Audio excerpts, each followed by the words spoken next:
Well, folks, at long last, we have another indictment in the Matt Gaetz scandal, but unfortunately, it is not Matt Gaetz himself. Nope, it is a man by the name of Stephen Alford, who is no stranger to the wrong side of the law here in the state of Florida.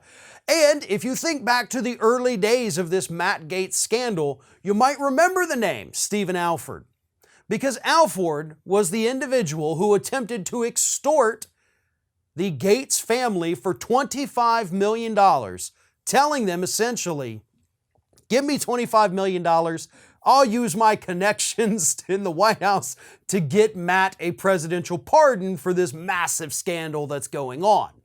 You know, he didn't threaten, by the way, though, because this kind of runs contrary to what Matt Gaetz had said. This guy wasn't threatening to go out there and tell the story to the press. He wasn't threatening to make things up and make it seem like Gaetz. No. He was just saying, listen, you got some trouble. I know a guy that might be able to make the trouble go away. You give me $25 million, everything's cool. And of course, that is still extortion. That is definitely illegal. So he has now been indicted by a grand jury. And as I said, this guy is actually no stranger to the wrong side of the law, because while he is indicted now for the attempted extortion of Matt Gaetz and his family, he has also already been indicted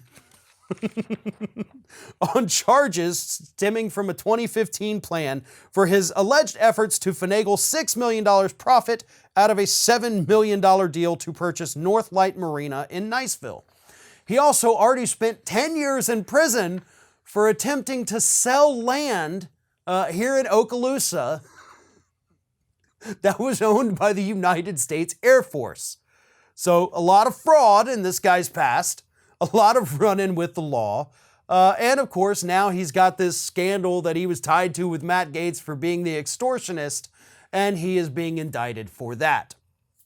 Now, this doesn't affect Matt Gaetz in any way. It doesn't exonerate him. It doesn't implicate him any further. This is kind of a net, nothing really for Matt Gaetz and the scandal and investigation that he is still facing. But to me, what it does is it shows us that things are still moving forward. Okay? This investigation has not gone away. I know it's been quiet, a hell of a lot more quiet than some of us would like it to be, but it's ongoing. All parts of it are ongoing. All extensions of it, like Mr. Alford here and his extortion plot, are still ongoing. So Matt Gaetz is not out of the woods yet.